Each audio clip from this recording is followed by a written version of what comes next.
Nah,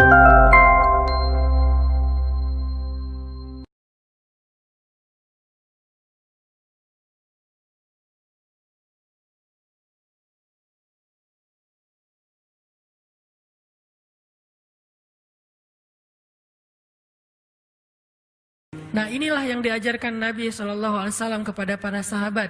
Ukhuwah dengan makna syu'ur, perasaan. Dan Nabi orangnya ngerasa banget apa yang dirasakan orang lain.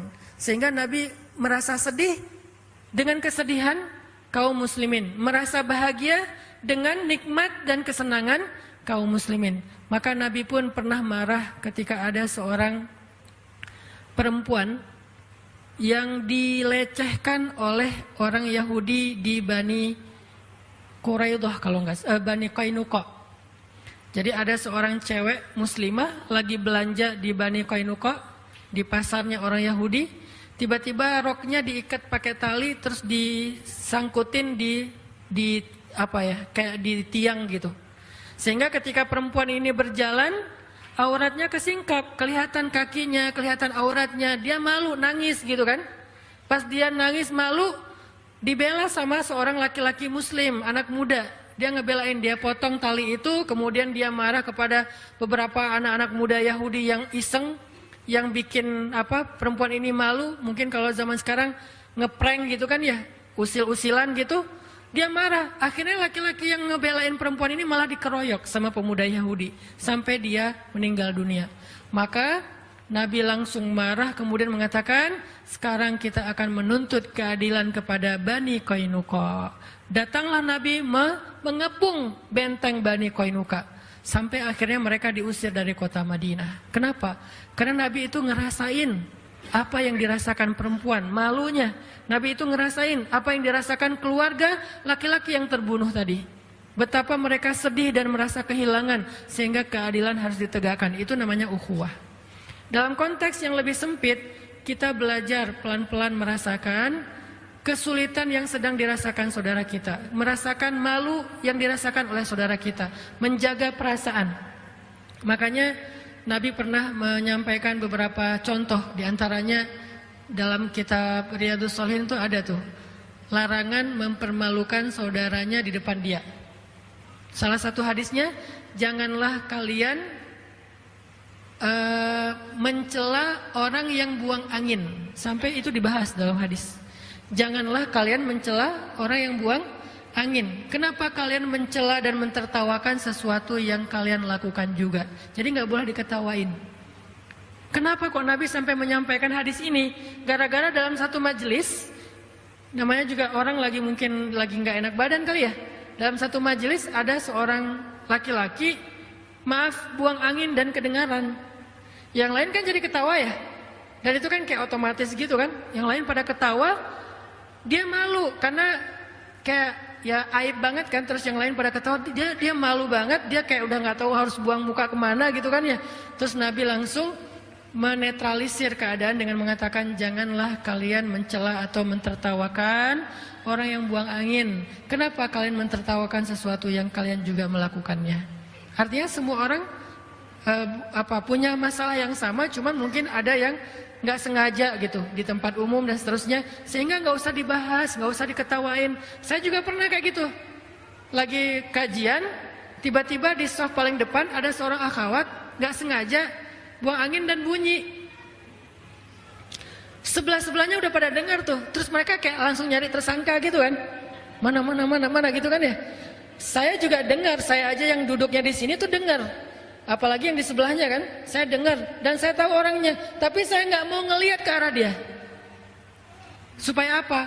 Ke distract langsung, nggak usah dibahas, nggak usah difokus, nggak usah di zoom in, nggak usah di capture ya, udah biarin aja. Terus akhirnya saya kayak langsung ngedistract dengan kajian dengan cerita-cerita, dengan orang yang tadinya noleh-noleh gitu ngelihat siapa.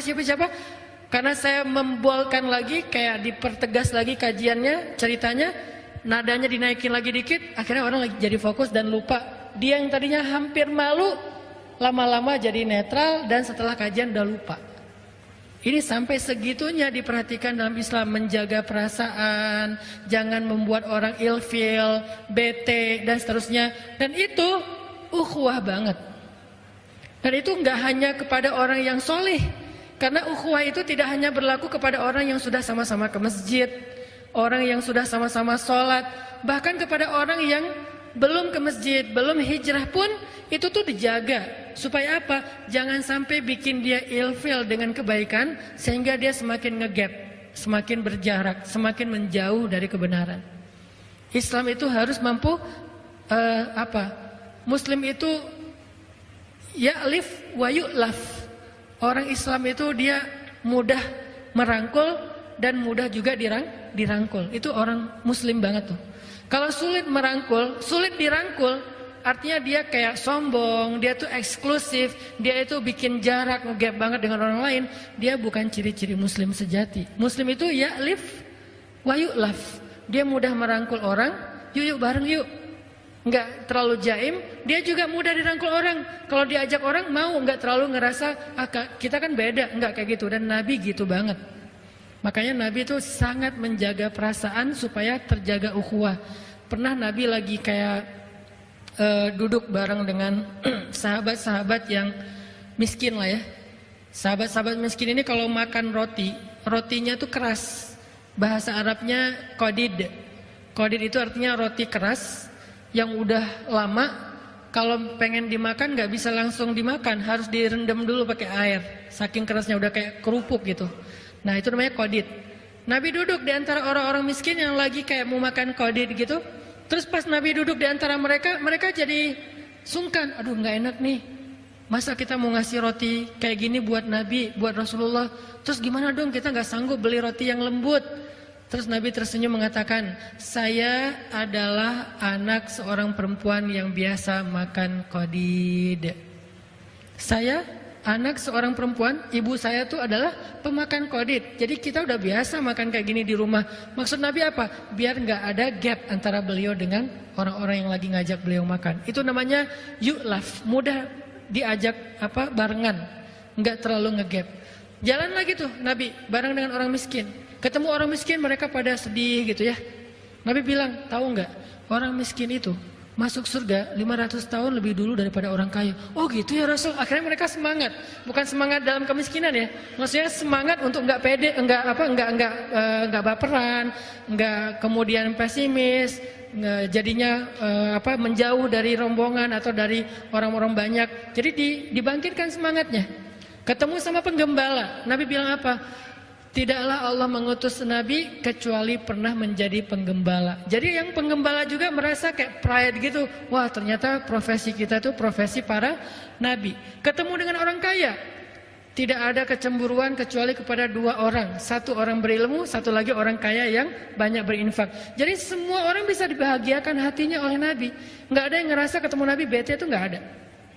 Saya belum pernah mendengar cerita ada orang bete ketemu Nabi, itu nggak ada. Yang ada lagi bete ketemu Nabi bahagia, itu banyak tuh.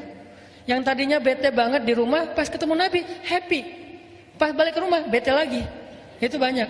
Salah satunya adalah Hanzalah. Hanzalah lagi sedih duduk sendiri, datang Abu Bakar. Abu Bakar nanya, kaifa asbahta ya Hanzalah? Gimana keadaan kamu pagi ini wahai Hanzalah? Hanzalah ngelihat Abu Bakar dan bilang, nafaqah Hanzalah, kata Hanzalah. Hanzalah itu munafik, tahu nggak kamu? Abu Bakar bingung. Kaifa dzalik? Kenapa kamu ngomong kayak gitu? Kenapa kamu merasa diri kamu munafik wahai Hanzalah? Kata Hanzalah, wahai Abu Bakar, saya tuh kalau ketemu Nabi bahagia. Kalau ketemu Nabi iman saya naik. Kalau ketemu Nabi saya tuh jadi semangat beramal soleh. Saking iman saya lagi naik, saya merasa diri saya tuh jadi orang yang paling soleh di muka bumi. Saking saya ngerasa jadi orang soleh, seolah-olah dari tempat duduk saya tuh bisa ngelihat surga kalau lagi dekat sama Nabi. Tapi kalau saya pulang ke rumah, saya ketemu dengan keluarga saya, dengan anak saya kerja, maka iman saya drop sampai seolah-olah saya bisa melihat neraka dari tempat duduk saya. Itu adalah kata-kata Hanzalah. Sedih Hanzalah dengan kondisi imannya. Kemudian Abu Bakar juga bilang, kalau gitu saya juga sama wahai Hanzalah. Iman saya juga kayak gitu, kalau ketemu Nabi naik, kalau pas jauh dari Nabi turun. Berarti sama dong saya munafik. Ya gimana dong? Akhirnya mereka ketemu dengan Nabi. Ya udah kita coba minta nasihat dari Rasulullah. Datang ketemu dengan Nabi, sedih aja murung dua-duanya tuh. Nabi nanya, malham, kata Nabi. Ada apa kok kalian sedih, kata Nabi. Kata mereka, ya Rasulullah, kami merasa diri kami udah munafik. Hah? Kenapa kok kalian ngerasa gitu? Kata mereka, kalau ketemu engkau hati kami merasa imannya bertambah sehingga kami semangat beramal solih. Tapi kalau jauh darimu iman kami drop dan kami jadi mudah berbuat dosa dan jauh dari Allah. Nabi kemudian tersenyum memberi mereka nasihat. Tahu nggak? Seandainya iman kalian kondisinya stabil terus seperti kalian ketemu saya, maka kalian akan berjabat tangan dengan malaikat dan malaikat akan menemani kalian pergi kemanapun kalian pergi. Malaikat akan nemenin. Tapi kata Rasul, sa'atan fasa'atan. Iman itu memang kayak gitu. Ada sa'ah waktunya turun, ada waktunya naik. Jadi Nabi itu kayak menghibur dan mencoba untuk menguatkan mereka. Bukan malah, oh berarti emang benar sih kalian munafik. Enggak digituin sama Nabi. Dasarnya kalian emang gitu ya, kalau ketemu saya aja imannya naik. Berarti kalian gak jujur sama Allah. Taubat kalian, istighfirullah, minta ampun sama Allah. Enggak, Nabi itu enggak gitu. Enggak dimarahin, enggak digalakin. Malah Nabi tersenyum dan bilang, sa'atan fasa'atan. Memang harus ada prosesnya. Kadang iman naik, kadang iman turun. Tapi berusaha terus ya, jangan menyerah. Kayak gitu. Ini menunjukkan bahwa Nabi itu selalu bisa bikin orang happy. Itu ukhuwah. Bisa enggak kita jadi orang yang kayak gitu? Kemana kita pergi orang di sekeliling kita itu malah jadi happy. Dan itu buat saya juga jadi kayak agenda atau PR besar buat pribadi saya. Kadang-kadang kita tuh jangankan orang lain ya, keluarga aja nggak bisa kita bikin happy terus. Malah yang lebih parah lagi, sebelum kita datang perasaan keluarga tadi lagi happy. Begitu kita datang bete semuanya ya. Nuntut ini, nuntut itu, nyalahin ini, nyalahin itu, kan berarti kita belum benar. Belum menjaga nih persaudaraan, belum jaga perasaan orang lain, belum bisa ngerasain apa orang yang rasakan. Padahal Nabi sebaliknya. Kalau Nabi, orang yang benci sama beliau, ketemu beliau jatuh cinta. Orang yang benci sama beliau, orang yang bete ketemu beliau happy. Kalau kita sebaliknya, orang happy ketemu kita jadi bete. Nah ini yang kita coba belajar dari Nabi. Kok bisa Nabi orangnya tuh kok nyenengin banget gitu. Orangnya tuh asik banget. Masih ingat cerita pernikahan Nabi dengan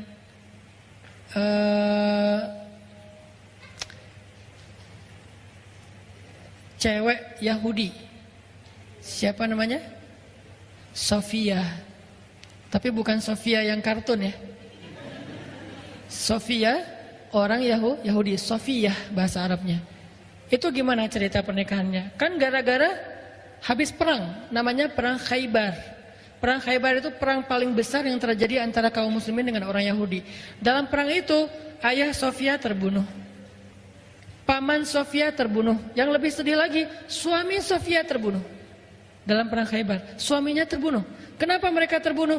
Karena mereka memusuhi Nabi, memerangi Nabi, terjadilah peperangan yang gak bisa dihindari. Mereka keras kepala, akhirnya dalam peperangan itu mereka terbunuh. Terbunuh dalam peperangan itu bukan kejahatan, karena itu sesuatu yang wajar. Yang kejahatan itu terbunuh di luar peperangan.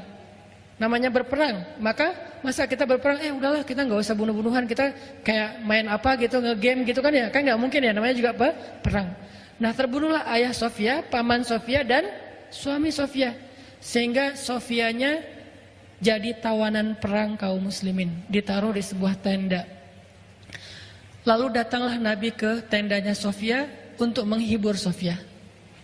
Waktu Nabi datang ke tendanya Sofia, Sofia yang meriwayatkan cerita ini, dia sendiri yang bercerita. Kata Sofia, ketika Nabi baru datang ke tenda saya, Nabi itu adalah orang yang paling saya benci di muka bumi. Jadi buat Sofia, Muhammad adalah orang yang paling dia benci di muka bumi. Gimana enggak? Gara-gara Nabi itu suaminya terbunuh. Gara-gara Nabi Muhammad ayahnya terbunuh, pamannya terbunuh. Walaupun bukan Nabi yang membunuh, tetapi dalam peperangan itu terbunuh. Sehingga Muhammad adalah orang yang paling saya benci. Sampai dia datang menemui saya di tenda saya. Kemudian dia duduk di depan saya. Kemudian saya melihat wajahnya yang penuh dengan rasa simpatik. Nabi itu ekspresi wajahnya tuh nenangin orang. Bukan malah sengak, tengil ya. Datang-datang orang lagi sedih juga ya, ditengilin kan makin bete kan ya. Ini enggak, wajah Nabi itu wajah kayak simpatik banget. Nabi itu paham banget kondisi Sofia. Duduk Nabi di depan Sofia, Nabi bilang gini, Sofia, maafin saya ya. Nabi minta maaf coba. Saya tahu perasaan kamu. Waktu itu saya udah mencoba untuk berdialog dengan ayah kamu, dengan paman kamu, dengan suami kamu, tapi mereka menolak. Akhirnya peperangan gak bisa dihindari. Maaf ya. Nabi menjelaskan, meminta maaf, menjelaskan, meminta maaf, menjelaskan, meminta maaf, berjam-jam sampai akhirnya kata Sofia, Muhammad menjadi orang yang paling saya cintai di muka bumi. Kebayang gak hebatnya Nabi itu? Dari orang yang paling membenci beliau jadi orang yang paling mencintai beliau. Dalam hitungan sejam 2 jam Nabi terus, bukan membujuk, bukan kayak ngelebay ya, bukan kayak ngegombal gitu, enggak. Nabi tulus, karena kalau gombal dong pasti orang enak juga kan, karena bukan dari hati kan ya. Ayah kamu tukang bengkel ya. Standar kan ya. Itu apaan sih lo? Ayah gue baik-baik aja bukan tukang bengkel. Akhirnya kayak jadi konyol, jadi nggak jelas. Nabi itu nggak kopas template-nya gombal, nggak. Dia nggak baca di googling, nggak lihat apa, nggak. Tulus saja dari hati ngomong apa yang beliau rasakan. Sehingga Nabi, kata Sofia, Nabi itu datang minta maaf, menjelaskan, minta maaf, menjelaskan, dan minta maafnya itu lembut banget sampai hati aku menjadi tenang. Kemudian aku memandang ke wajahnya dan kemudian aku mengatakan, ya Rasulullah, aku sudah maafkan. Kemudian Sofia malah curhat. Kata Sofia, ya Rasulullah, sebelum terjadi perang Khaybar, aku tuh mimpi. Apa mimpinya? Kata Rasulullah, aku bermimpi di atas kota Madinah ada rembulan jatuh ke pangkuanku. Lalu aku ceritakan mimpi ini kepada suamiku, aku ditampar oleh suamiku. Kenapa? Suaminya kan orang Yahudi dan orang Yahudi itu pintar menafsirkan mimpi. Suaminya bilang, berarti kamu punya perasaan terhadap laki-laki Madinah, yaitu Muhammad. Akhirnya aku ditampar oleh suamiku sehingga dahiku berdarah, kata Sofia. Dan sekarang aku baru sadar ternyata rembulan itu adalah engkau ya Rasulullah. Kemudian Jibril datang, bisik ke Rasulullah, wahai Rasulullah, Allah menyuruh engkau untuk melamar Sofia. Rasulullah tadi datang bukan mau melamar loh. Jibril ada yang datang-datang ngebisikin ya. Rasulullah datang tuh tulus pengen menghibur, tapi kata Jibril dan itu perintah Allah, lamar Sofia. Nabi kemudian, oh gitu ya. Kan Nabi orangnya baik loh ya, nggak ada modus ya, datang pertama baik-baik terus ujung-ujungnya minta nikah gitu kan, enggak kayak gitu. Nabi itu nggak modus orangnya, benar-benar tulus. Tapi karena Allah dan Jibril yang nyuruh, akhirnya Nabi bilang, Sofia, aku ingin melamar kamu untuk belajar untuk menjadi pasanganku di dunia dan di surga. Sofia sebagai cewek nggak langsung jingkrak dong ya. Kan cewek itu gengsinya tinggi kan, dia jual mahal gitu. Oh, ya udah saya pikir-pikir dulu gitu kan ya. Nggak langsung nggak gitu sih. Karena kalau mereka kayak gitu nggak ada izahnya kan, nggak ada rasa harga dirinya. Makanya buat cowok kalau misalnya digituin bukan berarti dia nolak, dia tuh lagi kayak minta dikejar. Itu cewek banget lah. Akhirnya Sofia, ya udah saya pikir-pikir dulu. Besoknya Nabi datang lagi, Sofia sudah memberikan jawaban bahwa Sofia bersedia, maka nikahlah, jadilah Sofia salah satu di antara pendamping Nabi di dunia dan di surga. Di sini ada pelajaran penting, gimana Nabi itu orangnya empati banget dengan perasaan orang lain sampai bisa menenangkan hati orang dan akhirnya orang itu menjadi malah mencintai beliau. Dari yang membenci jadi mencintai. Dan itu bukan cuma Sofia. Ada lagi nanti cerita orang yang pengen bunuh Nabi kan.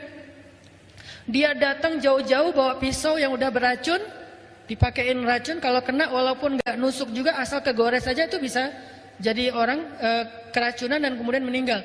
Dia datang pengen bunuh Nabi, tapi Allah sudah melindungi Rasulnya sehingga dia ketangkap sama sahabat, lalu dia diikat di salah satu tiang Masjid Nabawi. Jadi dulu Masjid Nabawi juga berfungsi sebagai penjara, diikat di tiang masjid.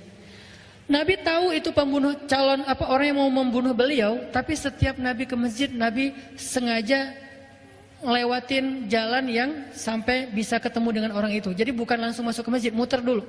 Pas ketemu nama dia, Nabi nyapa gitu. Gimana keadaan kamu? Pertama dia marah, tahu diikat nanya keadaan. Marah kan? Oh ya udah, Nabi masuk lagi. Terus Nabi nyamperin lagi, kasih minum. Gimana keadaan kamu? Tahu. Terus masuk lagi. Besok lagi kayak gitu, sampai beberapa hari, lebih dari seminggu. Setiap hari Nabi nyamperin dia, setiap hari Nabi nanya keadaan dia, setiap hari Nabi ngasih dia minum, ngasih dia makan. Sampai setelah beberapa hari digituin dengan akhlak Nabi yang lembut, wajah Nabi yang berseri-seri, Nabi nanya, gimana keadaan kamu? Dia bilang, baik Muhammad. Berarti udah hatinya udah tenang nih.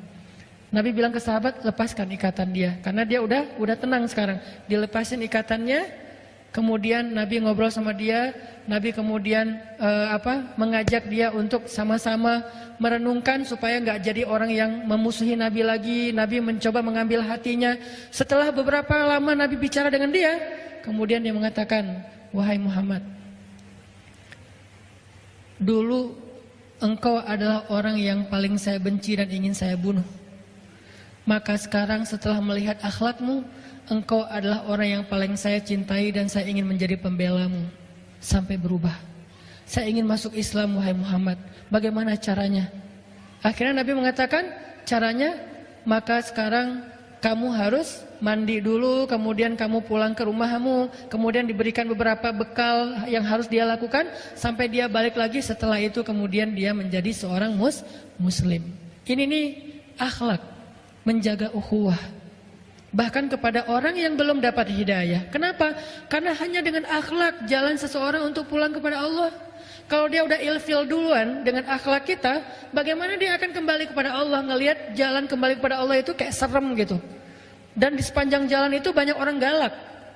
Males balik ke Allah, kenapa? Banyak orang galak di jalannya. Baru jalan selangkah udah dimarah-marahin, jalan 2 langkah dimusuhin, jalan 3 langkah dituduh masuk neraka. Belum juga mau kembali ke Allah sudah masuk neraka. Akhirnya balik lagi deh gua. Daripada gua dimarah-marahin di sana, mending gua di sini aja diterima sama lingkungan gua yang sekarang, kan gitu ya. Maka ternyata salah satu rahasia dakwah Nabi, beliau itu ya'lif wa yu'laf. Beliau itu mudah merangkul orang lain dan juga mudah untuk dirangkul oleh orang lain. Arti mudah dirangkul itu bukan dipengaruhi, tetapi mudah sekali kalau orang mengajak beliau kepada kebaikan atau untuk menolong, maka Nabi pasti akan menolong. Ini adalah contoh Nabi menjaga ukhuwah. Sehingga menjaga ukhuwah itu menjadi salah satu di antara risalah ataupun misi utamanya Rasulullah SAW dalam berdakwah. Lalu nanti kita juga baca di dalam Al-Quran banyak banget ayat-ayat tentang menjaga ukhuwah. Di antaranya cara menjaga ukhuwah itu adalah dengan berbaik sangka. Allah berfirman, ya ayyuhalladzina amanu jtanibu katsiran minadh-dhann inna ba'dadh-dhanni itsmun. Wahai orang yang beriman, jauhilah sebagian besar prasangka. Inna ba'dadh-dhann itsmun. Karena sebagian besar prasangka itu adalah dosa. Allah mengajarkan tentang berprasangka baik dan kemudian Rasulullah dan para sahabat mencoba untuk mempraktekannya dalam kehidupan mereka. Lalu muncullah cerita-cerita indah tentang berprasangka baik. Salah satunya terjadi kepada, kalau nggak salah namanya Tolhah. Tolhah ini adalah sahabat Nabi yang kaya lalu jatuh miskin. Ketika dia kaya, dia punya temannya banyak. Setiap malam rumahnya itu dipenuhi oleh teman-temannya. Pada datang ke rumahnya makan, pada datang ke rumahnya curhat, pada datang ke rumahnya minjem uang, pada datang ke rumahnya minta ditolong. Itu Tolhah, rumahnya ramai banget karena gara dia banyak membantu orang lain. Tapi begitu dia jatuh miskin, rumahnya sepi, nggak ada yang datang. Teman-temannya pergi, menjauh dari dia, sehingga istrinya mengeluh. Kata istri Tolhah, Tolhah, sekarang kamu tahu kan? Ternyata teman-teman kamu itu nggak ada yang tulus mencintai kamu. Nggak ada yang jadi sahabat sejati. Dulu aja ketika kamu kaya, mereka sering datang ke rumahmu. Sekarang giliran kamu jatuh miskin, mereka udah nggak pernah lagi datang kepadamu. Wajar nggak kata-kata ini? Wajar. Bahkan mungkin kita pernah ngerasa kayak gitu. Tapi tahu nggak jawaban Tolhah kayak gimana? Ketika istrinya mengeluh seperti itu, Tolhah mengatakan, justru mereka itu teman yang sangat pengertian, kata Tolhah. Istrinya bingung, pengertian gimana maksud kamu? Dulu ketika aku punya banyak uang, mereka merasa nyaman meminta tolong kepada aku karena itu tidak akan memberatkan aku. Aku punya banyak harta, jadi menolong mereka ringan buat aku. Sekarang ketika aku sudah nggak punya apa-apa, mereka merasa kasihan dan nggak tega merepotkan aku dengan meminta tolong, maka mereka tidak datang lagi ke rumahku. Lihat angle yang diambil oleh Tolha. Indah banget ya. Dia bisa menemukan satu angle berpikir yang akhirnya dia menyimpulkan yang baik tentang temannya. Kalau kita pasti mungkin 99% akan seperti istrinya. Ya benar. Giliran gua sukses dulu, teman gua banyak banget. Semuanya pengen datang bareng, jalan bareng segala macam, pengen segrup, pengen punya nomor telepon gua. Pokoknya kemana gua pergi rame tuh. Sekarang giliran gua udah susah, udah nggak eksis dan segala macam, udah pada nggak ada tuh. Bahkan di Japri aja nggak pada nge-read, nggak pada ngebales. Di grup juga udah nggak. Kalau gua broadcast udah nggak ada yang ngerespon, diem aja. Giliran ganti topik rame. Giliran gua yang share pada diem. Akhirnya kita ilfil, sedih, ya udah gue live group aja gitu ya. Ini perasaan kita yang terbangun gara-gara suuzon. Tapi emang benar Ustadz, tetap aja suuzon. Prasangka buruk. Lebih baik kita iltamis li akhika alfa uzrin, kata ulama. Carilah untuk saudaramu 1000 alasan. Ini cara kita jaga ukhuwah. Baik soal rumah tangga, soal tetangga, soal komunitas, soal jamaah, soal masjid. Cara kita menjaga ukhuwah adalah berusaha mencari alasan yang baik tentang seseorang. Kalau kita nggak nemu, ya udah nggak usah dipikirin. Kalau kita nggak nemu, ya udah nggak usah diterusin, udah diemin aja. Kalau kita bisa ketemu, itu lebih baik supaya kita bisa punya sebuah alasan mencintai dia, sehingga kita nggak sempat berburuk sangka kepada dia. Itu tuh sahabat banget. Seringkali terjadi perpecahan di dalam sebuah komunitas atau jamaah atau keluarga, itu gara-gara prasangka sebetulnya. Kita terlalu gampang menyimpulkan sesuatu yang ternyata setelah ditabayun dia nggak gitu. Akhirnya kan jadi udah terlanjur bete ya, udah terlanjur sakit hati, dan itu juga udah susah recovery-nya. Maka sebelum itu Tolha mengajarkan kepada kita belajar untuk mencari sebuah alasan yang baik. Itu tuh Tolha. Kemudian ada lagi cerita husnuzon yang angle berbeda. Terjadi kepada keluarga Abu Ayyub. Ketika ada hoax Aisyah selingkuh dengan Sofwan. Kan di zaman Nabi dulu pernah tersebar sebuah hoax yang paling trending. Sampai di mana-mana orang bicarain itu. Punya hashtag Aisyah dan Sofwan selingkuh. Itu tuh rame banget, dibahas di mana-mana, di Lambe Turah dibahas, di apa dibahas. Pokoknya rame aja tuh. Aisyah dan Sofwan titik gitu kan ya. Akhirnya dalam kondisi fitnah yang luar biasa, kebohongan yang luar biasa, Abu Ayyub pulang ke rumahnya minta pendapat istrinya. Karena ini udah ada di semua akun. Semuanya pada nge-repost. Yang lebih berat lagi tahu nggak apa? Yang nge-repost berita bohong ini justru orang beriman. Innalladzina ja'u bil ifki usbatum minkum, kata Allah. Sesungguhnya yang menyebarkan itu kan berarti yang nge-repost. Karena kalau yang pertama nge-posting bukan menyebarkan.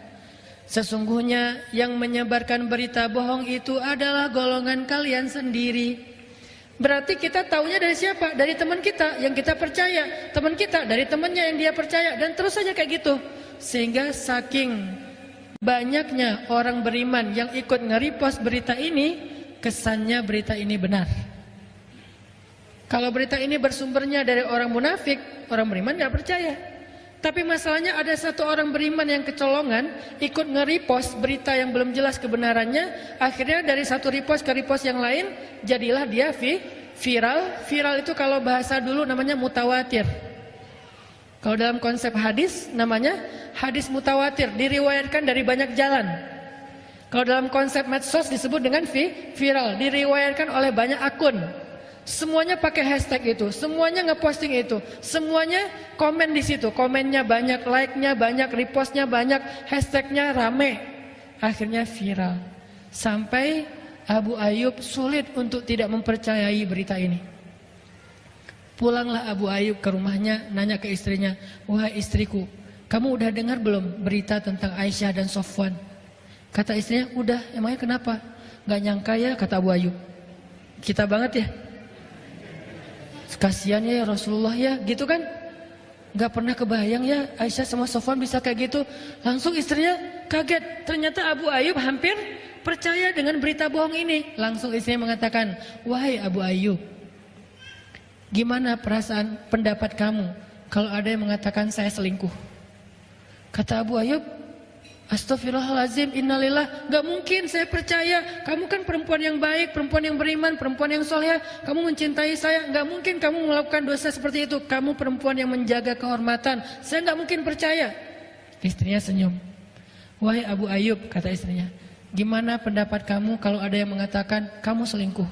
Abu Ayyub makin kaget. Ma'azallah, bahasa kita, auzubillah, saya laki-laki yang takut pada Allah, gak mungkin saya melakukan dosa itu, gak mungkin kepikiran juga, kan saya juga mencintai kamu, gitu ya. Istrinya senyum. Terus istrinya bilang, wahai Abu Ayyub, sesungguhnya Aisyah itu lebih solehah dari saya. Kalau menurut kamu saya aja gak mungkin selingkuh, apalagi Aisyah.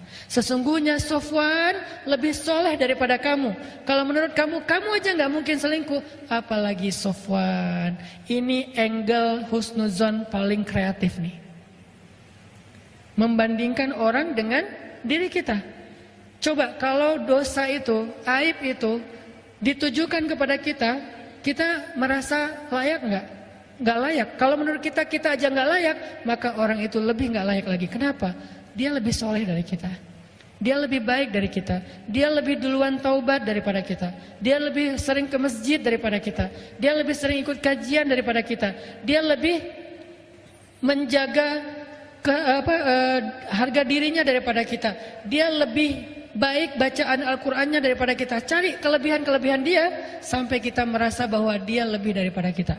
Setelah kita menemukan bahwa dia lebih daripada kita, lalu kita simpulkan, kalau saya aja gak mungkin, apalagi dia. Ini husnuzon. Sehingga kalau kita merasa kecewa atau kaget, surprise dengan satu gosip tentang sesama kaum muslimin atau sesama ikhwah yang ada dalam satu jamaah atau satu komunitas, pakai kalau enggak caranya Tolhah, maka caranya istri Abu Ayyub. Cara Tolhah apa? Oh mungkin, oh mungkin, oh mungkin. Kalau cara istri Abu Ayyub, gimana kalau saya? Kalau saya aja nggak mungkin, apalagi dia. Ini cara berhusnuzon yang diajarkan oleh para sahabat. Terus gimana yang diajarkan Nabi?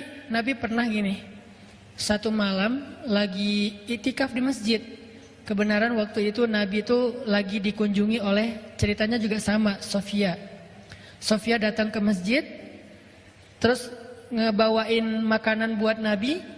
Sampai udah agak larut malam, Sofia ada di masjid. Pas mau pulang ke rumahnya, udah kemalaman sehingga gak bisa pulang sendiri. Dianterinlah Sofia sama Nabi, pegangan tangan, pulang berdua. Pas sampai di sebuah gang yang agak gak terlalu terang, remang-remang gitu, Nabi berpapasan dengan dua orang sahabat.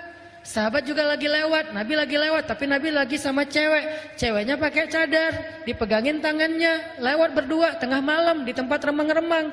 Sahabat yang ngelihat Nabi kayak gitu langsung ngambil jalan yang lain, kayak menghindar gitu. Pas ngeliat, oh Nabi, langsung pergi. Pas mereka pergi mengambil jalan yang lain, Nabi panggil, sini, dipanggil sama Nabi. Ada apa ya Rasulullah? Ini adalah Sofia, istri saya, kata Nabi. Lalu orang itu mengatakan, ya Rasulullah, gak mungkin kami berburuk sangka kepada engkau. Gak mungkin kami mikirin yang macam-macam kepada engkau. Kami tadi itu menghindar karena takut nanti kami merasa Rasulullah itu lagi sama siapa atau apa, maka kami pergi aja. Maka kata Nabi apa?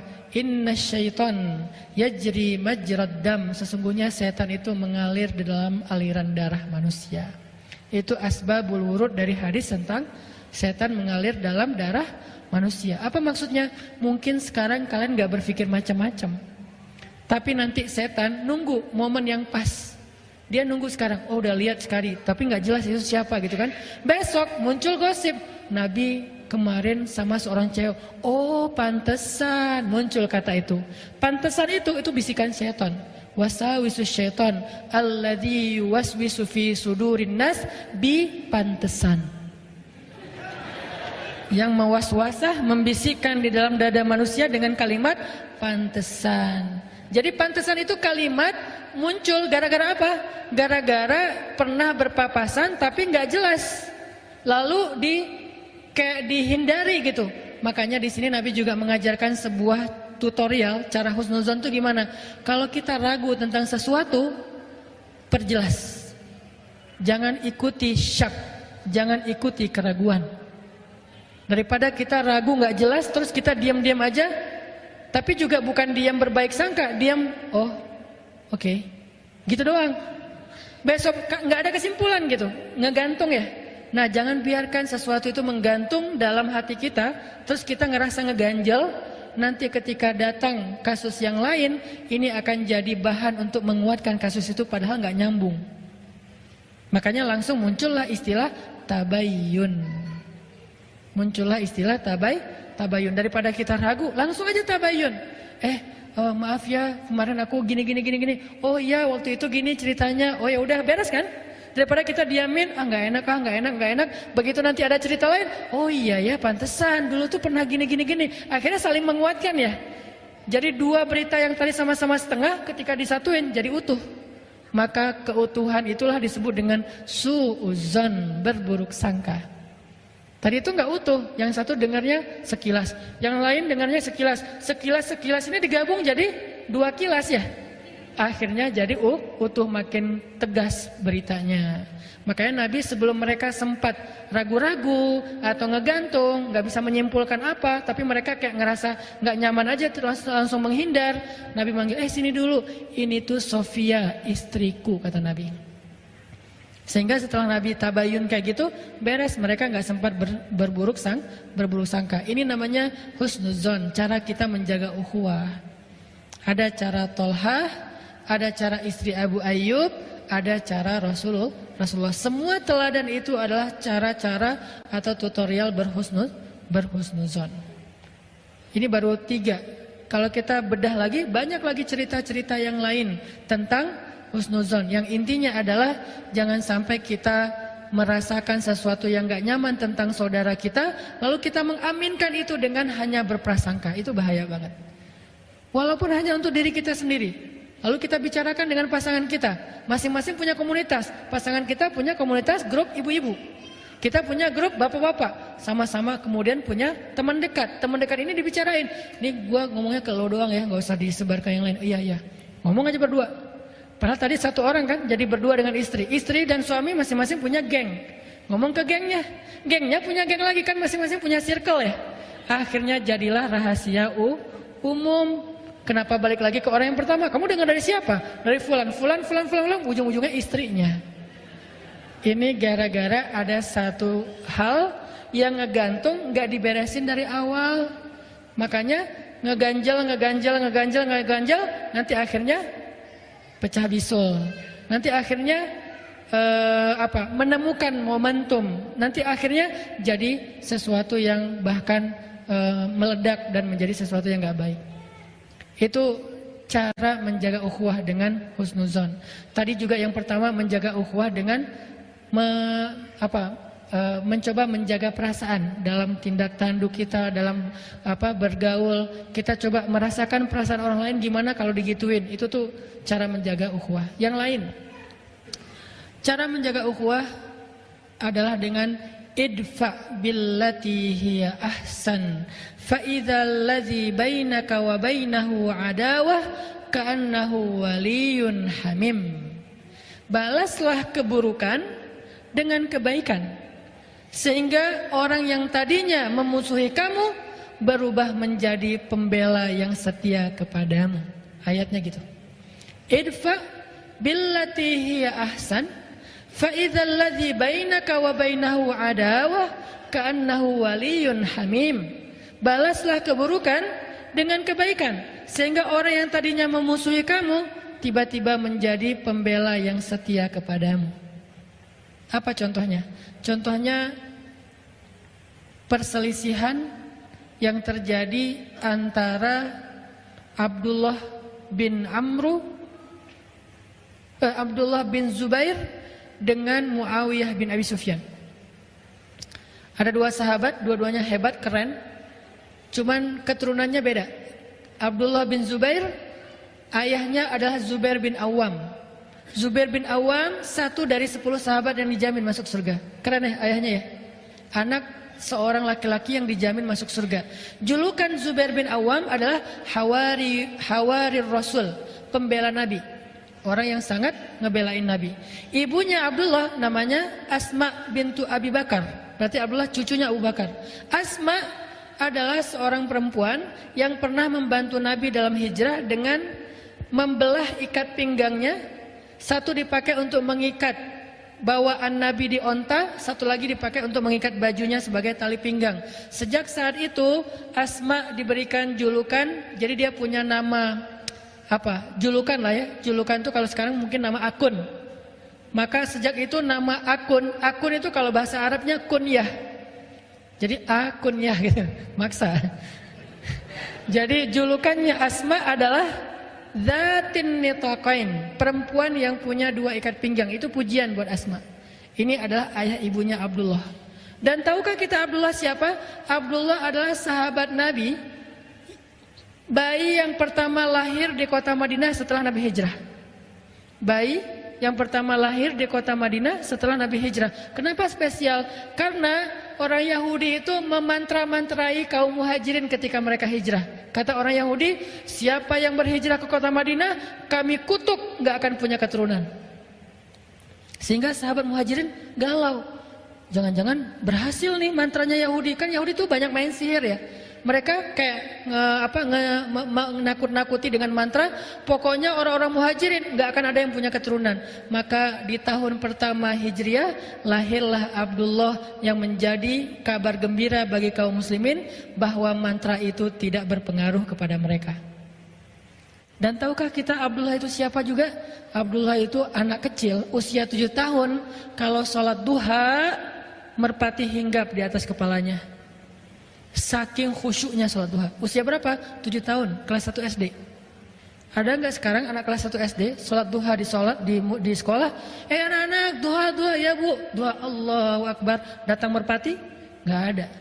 Kadang-kadang kita dengan nyamuk aja keganggu ya. Apaan sih ini nyamuk, laler dan segala macam. Ini merpati, kok bisa sih merpati hinggap di kepalanya Abdullah? Saking lamanya sholat Abdullah. Dia kalau berdiri itu bisa sejam nggak gerak.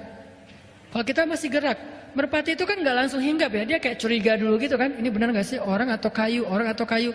Pertama ngedeketin dulu, gerak dikit menjauh kan merpati gitu kan. Dia nggak terlalu jinak. Tapi saking Abdullah itu berdiri nggak bergerak sampai seolah-olah nggak berkedip, ngeliat ke bawah aja, khusyuk banget sampai merpati hinggap di atas kepalanya. Setelah lama baru dia rukuk sujud beres sholat, orang-orang kagum dan bilang, Abdullah, gimana ya cara sholat yang khusyuk kayak kamu sampai merpati hinggap di kepala? Apa jawaban Abdullah? Merpati yang mana? Dia nggak tahu kalau merpati di kepala dia. Kita nyamuk aja tahu. Dia merpati nggak tahu, saking khusyuknya dia sholat. Tapi orang sekelas Abdullah ternyata bisa baper juga. Itu tuh namanya insaniyatus sahabah, sisi-sisi kemanusiaannya sahabat. Jadi kalau kita pengen belajar dari sahabat, jangan yang sisi-sisi supernya doang. Kadang-kadang kita jadi putus asa. Ternyata mereka juga sama kayak kita. Kadang baper, ada yang bete, ada yang sahabat yang kikir, pelit, ada. Ditawarin surga nggak mau, ditawarin dunia mau, ada. Ada sahabat yang emosional. Gara-gara emosi akhirnya mencela, ada. Nah dalam hal ini Abdullah lagi baper sama Muawiyah. Siapa Muawiyah? Jadi kita udah tahu seberapa istimewanya Abdullah. Sekarang bandingannya Muawiyah. Muawiyah itu anaknya Abu Sufyan, yang paling semangat memusuhi Nabi. Bahkan dalam perang Uhud, Abu Sufyan itu banyak membunuh para sahabat. Walaupun secara fisik membunuhnya Khalid, tetapi di bawah komando Abu Sufyan. Istrinya Abu Sufyan Hindun.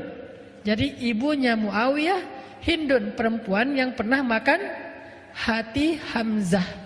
Sehingga julukan Hindun Akilatul Akbad, pemakan hati. Julukan Hindun Akilatul Akbad, pemakan jantung. Suatu hari Abdullah bete sama Muawiyah gara-gara kebun mereka berdampingan. Terus ada pohon korma di kebunnya Abdullah jatuh ke kebunnya Muawiyah dan diambil sama pekerjanya Muawiyah. Dilaporin sama pekerjanya Abdullah. Akhirnya Abdullah marah-marah. Wah, zalim banget nih.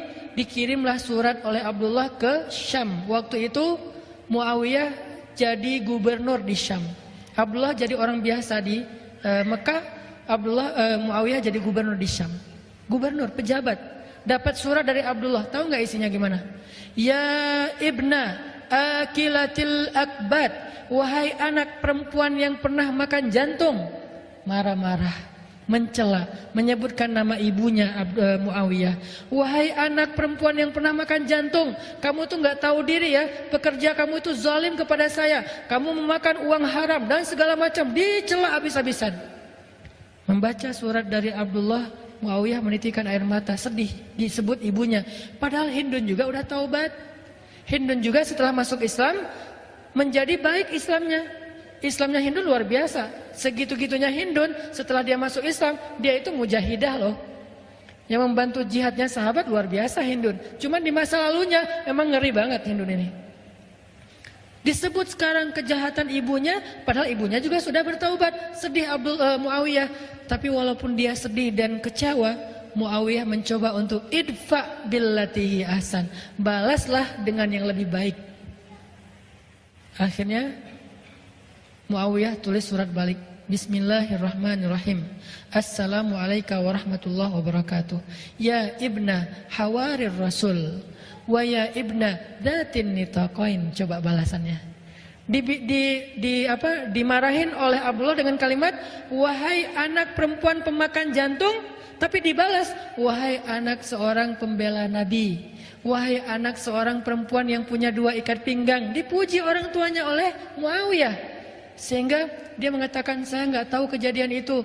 Saya akan minta penjelasan kepada pegawai saya. Kalau itu benar, saya akan kembalikan hakmu. Maafkan saya ya. Demi Allah saya nggak ada niat menyakiti kamu. Tapi di awalnya udah dipuji kedua orang tuanya. Abdullah membaca surat itu langsung beristighfar. Astagfirullahaladzim, saya udah dosa.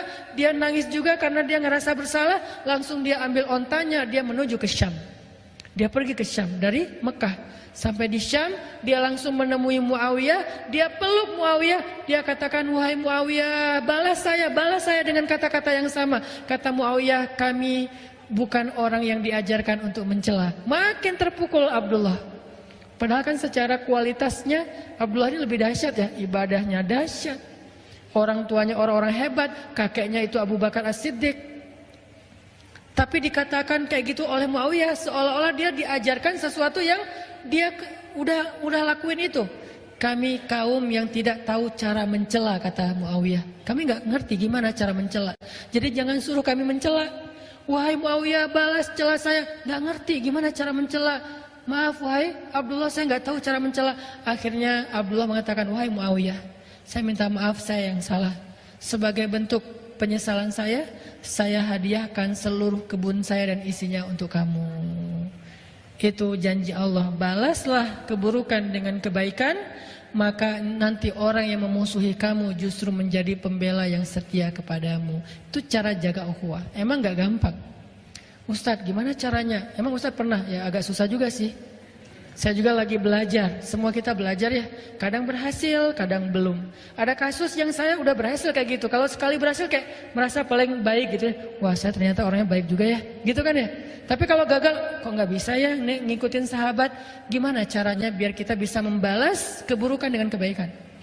Ada hate speech di komen-komen kita, haters. Gimana cara kita ngebalas haters itu dengan kebaikan kalau nggak bisa diam? Maka para ulama mengajarkan satu cara yang paling indah. Katanya, ucapan yang buruk itu seperti air panas, kata ulama. Ucapan yang buruk seperti air panas. Kalau kamu baru mendapatkan air di gelas yang masih panas airnya, maka jangan langsung diminum. Tunggu sampai dia hangat atau sejuk, baru kamu minum. Karena kalau kamu minum panas-panas, lidahmu akan terbakar. Apa maksud dari perumpamaan ini? Ucapan yang gak menyenangkan kita tuh rasanya panas kan di hati, jangan langsung dibales. Karena ketika kita membalas saat itu pasti akan jadi kebakaran. Maka diamkan dulu kata-kata itu, ucapan itu sampai rasanya udah gak panas lagi di hati kita, baru balas. Pasti beda balasannya udah.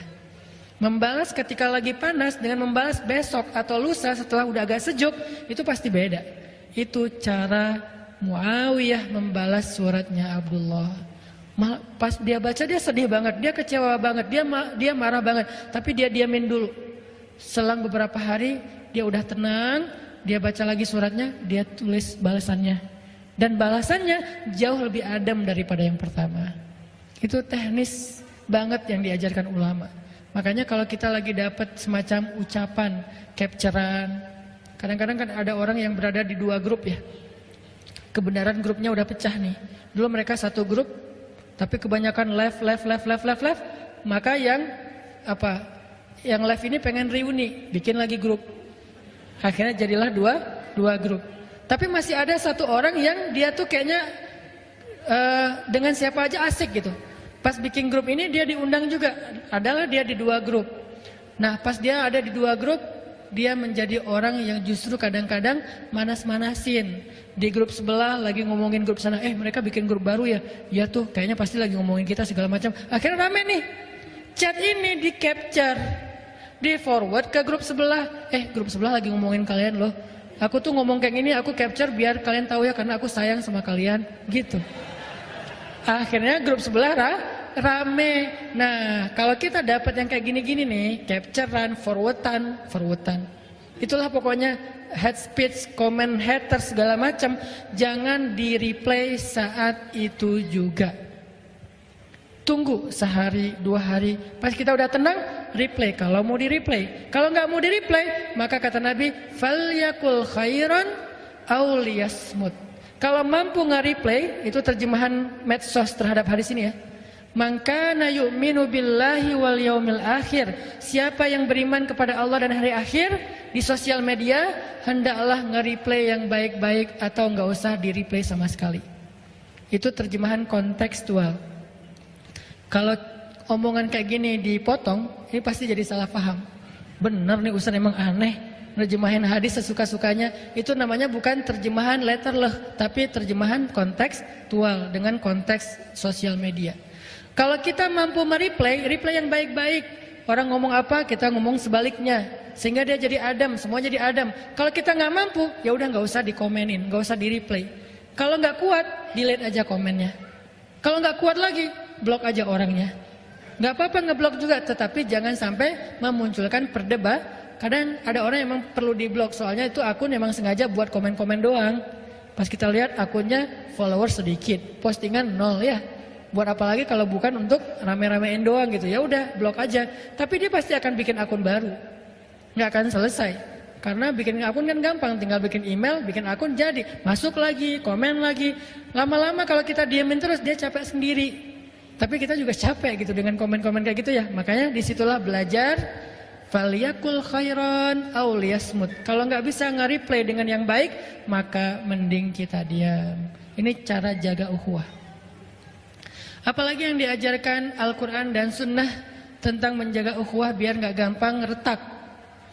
Salah satunya adalah kata para sahabat, ukhuwah itu dijaga bukan hanya dengan ketika kita nggak nyaman, tetapi juga dijaga saat kita sedang nyaman. Dengan apa? Tahadu, kata Nabi, tahabu. Saling berhadiahlah kalian, maka kalian akan saling mencintai. Tapi hadiah ini jangan selalu diterjemahin materi yang mahal, yang apa. Hadiah itu intinya adalah sesuatu yang menyenangkan. Sesuatu yang menyenangkan itu hadiah. Nggak harus selalu sesuatu yang menyenangkan itu berbentuk materi, apalagi kalau yang menyenangkan itu buat seseorang kan kadang-kadang harus yang mahal ya. Ada orang yang mungkin udah dia terbiasa dengan sesuatu, sehingga kalau kita kasih yang biasa buat dia biasa aja, nggak surprise, nggak sampai spesial banget. Maka jangan selalu diterjemahkan dengan materi. Kasih hadiah yang menyenangkan hati. Apa bentuknya? Kata Nabi, qaulum ma'rufun shadaqah. Ucapan yang menyenangkan hati itu adalah sedekah, hadiah. Apa ucapan yang menyenangkan hati? Memuji dia. Tapi memuji yang tidak berlebihan. Jangan puji dia dalam urusan ibadah, itu bahaya. Pujilah dia dalam urusan yang selain ibadah, supaya tidak membuat dia riya.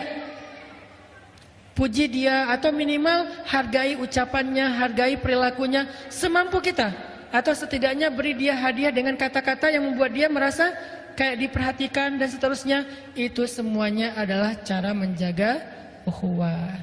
Teman-teman sekalian, pada akhirnya Allah Subhanahu wa taala menyampaikan banyak sekali ayat kepada kita untuk tetap menjaga ukhuwah ini. Salah satu yang paling jelas itu adalah firman Allah di surat Al-Hujurat, innamal mu'minuna ikhwah. Sesungguhnya orang yang beriman itu adalah bersaudara. Maka fa'aslihu baina akhawaikum. Islahlah di antara kalian yang bersaudara kalau ada pertikaian. La'allakum turhamun, supaya kalian mendapatkan rahmat. Mudah-mudahan kita termasuk orang-orang yang bisa menjaga ukhuwah dengan cara-cara tadi. Pertama, jaga perasaan. Kedua, saling berbaik sangka. Ketiga, apalagi? Mencoba untuk membalas dengan yang lebih baik dari apa yang kita dapatkan. Keempat, mencoba membahagiakan hati dengan hal-hal yang menyenangkan. Bahkan satu lagi yang kelima adalah, saya lupa, ini yang paling penting justru, mendamaikan. Islah Zatil bain, mendamaikan. Itu pahalanya gede banget. Apa pahala mendamaikan? Kata Nabi, sesungguhnya mendamaikan dua orang yang bertikai lebih aku sukai daripada melakukan iktikaf sepanjang malam atau sepanjang hari di Masjid Nabawi. Mendamaikan. Iktikaf di Raudhah masih lebih baik mendamaikan di antara dua orang yang bertikai. Jadi kalau kita ngelihat ada dua orang yang kayak berbeda pendapat atau jadi saling baper-baperan, kita ambil jalan sebagai penengah. Gimana mendamaikan? Kita coba untuk menyenangkan hati keduanya dan membangun lagi hubungan di antara mereka. Sampai saking pentingnya mendamaikan orang yang sedang bertikai, dalam Islam demi mendamaikan kita dibolehkan berbohong. Ada 3 dusta yang dibolehkan dalam Islam. 1, dusta dalam strategi perang. Gak boleh jujur kepada musuh dalam peperangan. Masa kita mau buka-bukaan ya? Strategi kami begini. Jumlah pasukan sekian. Kalian udah tahu? Udah ya. Jadi kami gak bohong ya. Gak bisa. Dalam peperangan tuh al-harbu khida. Perang itu tipu muslihat kata Nabi. 1. 2, berbohong tentang masa lalu kepada pasangan kita dengan niat biar mau bertaubat. Bukan mau yang macam-macam ya. Jadi kalau misalnya kita udah nikah, jangan ngomongin tentang masa lalu. Dulu tuh saya punya 10 pacar. Satunya kita rata-rata pacaran sih 2 tahun. Berarti udah 20 tahun pacaran, gak usah dibahas. Cukup lama juga sih kita pacaran dan lumayan akrab banget. Apa sih yang gak pernah kita lakuin bareng? Sampai gitu-gitu banget, gak usah. Diamin aja. Kalau perlu kita berdusta, gak pernah, gak ada apa-apa. Supaya apa? Supaya gak menyakiti pasangan.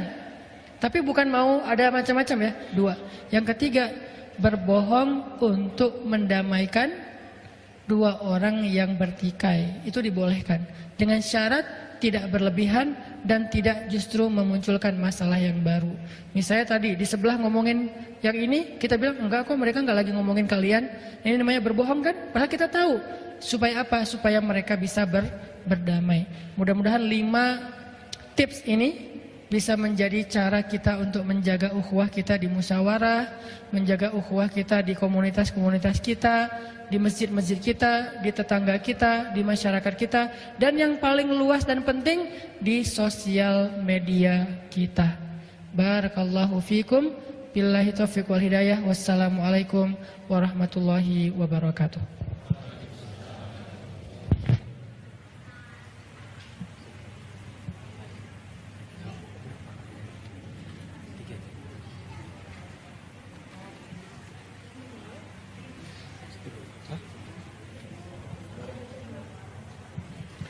Masya Allah, tabarakallah, alhamdulillah malam ini kita baru saja menyelesaikan mendengarkan kajian Ustadz Hanan Attaqi. Ustadz, mungkin saya mau nanya sedikit Ustadz, gimana caranya kunyah saya bisa mutawatir di langit? Coba, bener ya Ustadz? Kunyah mutawatir.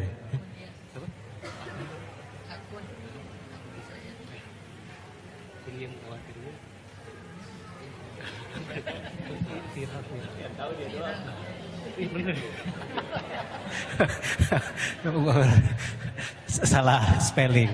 Ya udah lupain aja deh. Kita lanjut. Ada nih. Assalamualaikum Ustadz.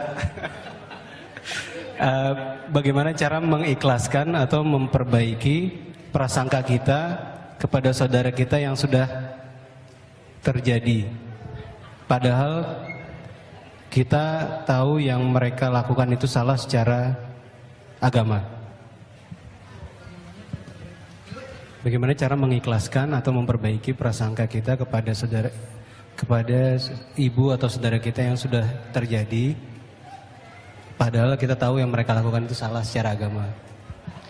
Nah, berbaik sangka itu bukan berarti kita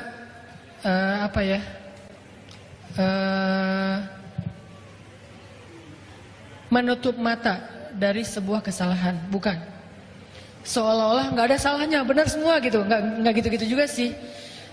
Kita ada kaidah berpikir yang diajarkan oleh Umar bin Khattab. Kata Umar, nahnu nahkum bizzawahir, kami berhukum dengan yang tampak.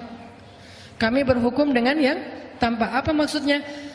Kami hanya menilai sesuatu yang terlihat, tidak menilai sesuatu yang tidak terlihat. Artinya kalau yang kita lihat itu emang salah, dosa, ya udah kita perbaiki. Jangan sampai kita udah ngelihat salah, dosa, kita menyimpulkannya sesuatu yang nggak terlihat. Oh enggak kok, pasti ini nggak juga sih. Pasti niatnya baik, jelas-jelas dia buat dosa, kita bilang niatnya baik. Mungkin niatnya baik tapi tetap aja salah. Makanya kalau kita melihat kesalahan, maka tugas kita adalah mencegahnya atau memperbaikinya. Kalau belum terjadi, cegahlah kemungkaran dengan 3 cara. 1 dengan tangan, artinya dengan kekuasaan. 2 dengan lisan, artinya dengan nasihat. 3 dengan hati. Salah satunya adalah kita nggak suka minimal dengan kemungkaran itu. Dan itu selemah-lemah iman. Jadi kalau misalnya kita ngelihat keluarga kita atau sahabat kita jelas-jelas bikin dosa, maka tugas kita menasehatinya. Tapi nasihatilah dengan bil mau'izatil hasanah, dengan cara yang baik. Arti cara yang baik, kita jaga jangan sampai kita mencela, jangan sampai kita menjudge, jangan sampai kita berlaku sombong kepada dia. Nasihatnya khusus hanya masalah yang lagi kita bahas, nggak usah ngembang kemana-mana, nggak usah jadi melebar kemana-mana.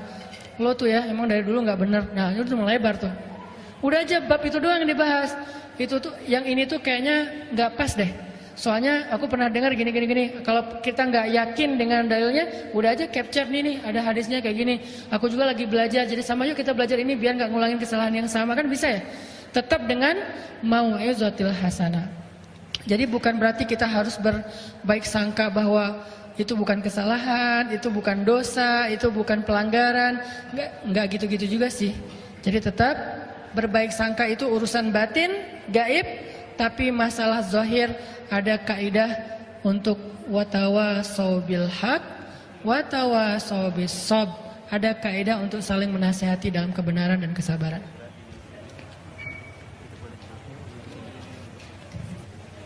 Oke, terima kasih banyak Ustadz atas jawabannya.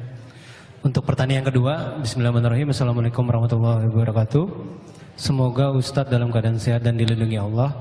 Mengenai penjelasan Ustadz, bagaimana mendamaikan jamaah dari ustadz-ustadz yang terkadang merasa gurunya lebih baik dan benar. Jazakallah khair. Merasa gurunya lebih baik itu hak ya. Semua orang boleh merasa bahwa gurunya, pendapatnya lebih tepat, bukan lebih benar. Karena insya Allah semuanya benar, cuman ada yang tepat, ada yang keliru. Merasa pendapat dia lebih tepat, merasa guru dia lebih kompeten, merasa guru dia lebih bijaksana, itu hak. Tetapi yang keliru adalah ketika dia menganggap orang lain nggak benar, itu baru keliru. Menganggap orang lain itu nggak tahu, itu baru keliru. Menganggap orang lain itu nggak layak, itu baru keliru. Kita boleh merasa bahwa saya belajar di Al-Azhar, saya bangga banget dengan Al-Azhar. Tapi saya nggak pernah menuduh teman-teman Jamiah Islamiyah di Madinah itu nggak belajar agama, enggak. Buat saya pendapat Azhar sama Madinah, Jamiah Islamiyah itu beda. biasanya lulusan Al-Azhar itu diajarkan cara berpikirnya tuh dia agak banyak angle. Sehingga kalau kita bahas fikih pasti bahasnya gini, menurut ini, menurut ini, menurut ini, menurut ini. Baru disimpulkan jumhur, mayoritas ulama mengatakan begini. Itu cara berpikir Al-Azhar banget tuh. Makanya teman-teman kalau dengar Ustadz Abdul Somad atau Ustadz-Ustadz yang lulusan Al-Azhar, rata-rata ngomongnya gitu. Kalau ditanya tentang Ustadz apa hukumnya, misalnya batalkah wudhu dengan menyentuh istri? Menurut pendapat ini menyentuh adalah tidak membatalkan wudhu kecuali dengan syahwat. Menurut pendapat ini membatalkan wudhu walaupun sekadar menyentuh biasa aja dengan alasan sekian segala. Dan lalu kesimpulan ulama secara mayoritas ini itu tuh Azhar. Kalau Madinah, cara belajar di Madinah itu mereka mengambil satu hadis lalu menginterpretasinya, maka itulah yang dipegang. Dan itu juga manhaj ya, metodologi pendidikan ya. Dan itu juga sah-sah aja supaya nggak bingung dengan banyak pendapat. Udah aja ini yang paling kuat, ini yang paling rajih, udah. Maka kita saling menghargai. Cuman buat saya belajar di Al-Azhar, saya yakin dengan guru-guru saya pride dengan konsep berpikirnya Al-Azhar di Mesir. Tapi saya sama sekali nggak pernah merasa Madinah atau teman-teman yang belajar di tempat lain itu nggak tahu apa-apa. Mereka punya alasan, mereka punya argumentasi, tapi ini yang saya yakini, itu boleh. Makanya yang harus kita belajar itu adalah toleransi dalam mazhab. Dalam agama aja kita nggak boleh maksa ya. La ikraha fiddin, apalagi dalam mazhab. La ikraha fil madzahib, la ikraha fil fiqh. Karena memang yang namanya fikih itu adalah madzahib, pendapat yang berbeda-beda. Kenapa muncul perbedaan pendapat? Sedikit biar kita tahu kenapa kita harus menghargai pendapat orang lain. Perbedaan pendapat itu seringkali muncul karena interpretasi terhadap dalil. Nggak usah diinterpretasi, tetap ada interpretasinya. Kenapa? Karena cara memandang dalil itu beda-beda. Contoh, ini yang saya sering bahas tentang kajian perbandingan mazhab. Contoh masalah isbal. Isbal itu apa? Memakai celana atau jubah di bawah mata kaki. Kalau untuk laki-laki, kalau untuk cewek kan nggak disebut isbal ya, itu laki-laki. Sebagian pendapat mengatakan semua yang berpakaian pakaian di bawah mata kaki musbil. Dan dia termasuk dosa besar, nggak masuk surga. Al-Azhar dengan interpretasi terhadap dalil, dia mengatakan isbal itu bukan soal ukuran pakaian. Inti dari isbal itu sombong. Kenapa? Dia punya argumentasi. Di zaman dulu orang itu menyombongkan diri dengan ukuran pakaian. Orang kaya pakaiannya sampai ke bawah mata kaki, soalnya mampu membeli kain panjang. Orang miskin pakaiannya di atas mata kaki karena kainnya ngirit. Sehingga terjadilah kesenjangan sosial dari ukuran pakaian. Maka inti dari isbal itu adalah sombong. Dalam konteks zaman sekarang, sombong itu bukan lagi isbal tapi brand. Kalau ada orang yang membanggakan status sosialnya dengan brand tertentu, pakaian, aksesoris, kendaraan, rumah dan segala macam, berarti dia isbal karena sombong. Tapi kalau brand-brand itu dia pakai karena lebih kepada kenyamanan, kebutuhan, maka innamal a'malu binniyat, tergantung niatnya. Berarti dia boleh-boleh aja pakai brand itu. Kenapa? Emang brand ini bagus, kualitasnya bagus, kalau dipakai, kalau baju juga nyaman misalnya, kalau kendaraan juga safety-nya lebih terjamin daripada yang biasa misalnya, maka nggak masalah. Tapi kalau tujuannya menunjukkan status sosial dia lebih beruntung, lebih sukses, lebih kaya, maka dia isbal. Ini namanya perbedaan pendapat. Tinggal saling menghargai. Ya, terima kasih banyak Ustadz atas penjelasannya. Ini yang terakhir ya. Ini saya pengantin baru, tapi bukan saya nih Ustadz, bukan saya nih. Bolehkah istri melihat isi HP suami? Bagaimana hukumnya istri minta suami sharing password HP dan sosmednya? Kira-kira kenapa ya suami tidak mau terbuka soal password? Ini serius, bukan saya Ustaz, bukan. Apa hukum pakai PIN atau password? Yang lebih parah lagi pakai fingerprint ya. Atau pakai, kalau yang pakai iPhone pakai Face ID. Tidak boleh menutupi sesuatu dari pasangan. Baik istri maupun suami. Ini nggak berlaku cuman satu arah ya, dua-duanya. Suami boleh melihat handphone istrinya. Istri boleh melihat handphone suaminya. Kalau nggak ada rahasia, kenapa harus di passwordin ya? Mungkin password biar nggak dipegang sama anak. Ya udah nggak apa-apa pakai password, tapi kasih tahu, mah passwordnya tanggal pernikahan kita, kan gitu ya. Ya udah sama-sama tahu. Anak nggak bisa buka, kenapa? Mungkin anak takutnya terlalu lama main handphone atau mengakses YouTube yang enggak. Ya udah dikasih password boleh, tapi dengan pasangan nggak ada rahasia, tetap saling terbuka. Insya Allah kalau udah terbuka biasanya nggak akan dibuka. Justru yang penasaran tuh kalau pakai password dan passwordnya gonta-ganti sehari 3 kali ya. Nah itu tuh penasaran kenapa gitu. Makanya insya Allah kalau nggak ada masalah sih nggak harus ditutup-tutupin. Oh kan privasi, jangankan handphone, kehidupan kita aja udah kita serahin ya. Masa handphone masih disisain? Jangankan handphone, diri kita aja, roh dan jasad kita udah kita serahkan setelah saya terima nikahnya Fulanah bintu Fulan. Masa masih tersisa kecuali handphone? Kan nggak ada akad yang kayak gitu ya. Makanya kalau yang lain semuanya udah diserahin, apalagi cuman sekedar isi WhatsApp. Lagian kata Allah, hafizatun lil ghaib bima hafizallah. Caranya kalau misalnya kita handphonenya mau dibuka dan nggak ada masalah, cobalah kalau kita lagi chat dengan lawan jenis, seolah-olah kita chatnya di sebelah pasangan kita. Kira-kira akan seperti apa kita ngechat? Emoticon yang kita pakai apa aja? Apa akan guling-guling, berderai-derai? Apakah kita akan keluarin emoticon yang air mata menggenang nggak jatuh-jatuh di sini? Kan enggak kan? Nah, artinya kita seolah-olah ada pasangan kita. Gimana cara kita chat? Itu cara paling aman menjaga pasangan ketika kita berinteraksi dengan orang lain. Makanya dulu ada terjemahan perempuan dilarang keluar rumah. Kalau sekarang keluar rumah nggak penting, yang penting sinyal. Ya, kadang dia nggak keluar rumah, tapi dia ada di mana-mana. Dia ada di belahan Eropa, dia ada di Afrika, dia ada di Australia karena dia temennya ada di sosial media. Makanya yang dimaksud keluar rumah itu bukan sekedar langkah kaki atau fisiknya, tetapi menjaga diri dari fitnah. Saya suka banget menerjemahkan teks agama itu dalam konteks kekinian, karena biar lebih realistis dan aplikatif.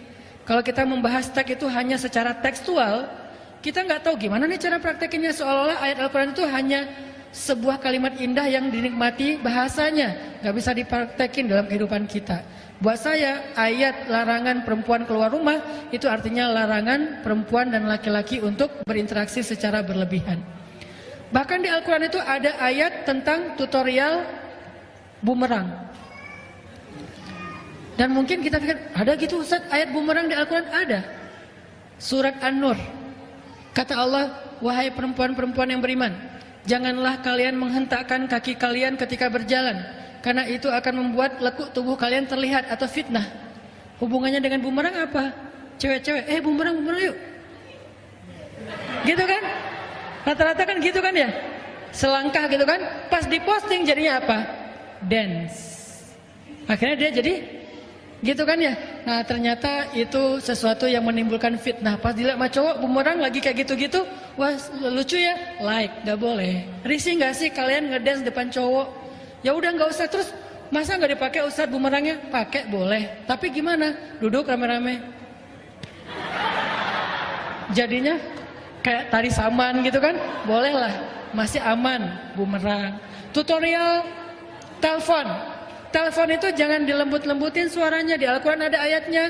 Katakan kepada istri-istri Nabi, janganlah kalian melembutkan suara ketika kalian berbicara, karena itu akan menimbulkan fitnah di hati orang yang punya penyakit. Pas telepon jangan di kayak bangun-bangun tidur gitu. Allah, gak usah digitu-gituin, biasa aja kali. Kecuali emang suaranya udah lembut ya, kayak suara saya. Saya tuh sering disalahpahami kalau nelpon GoFood.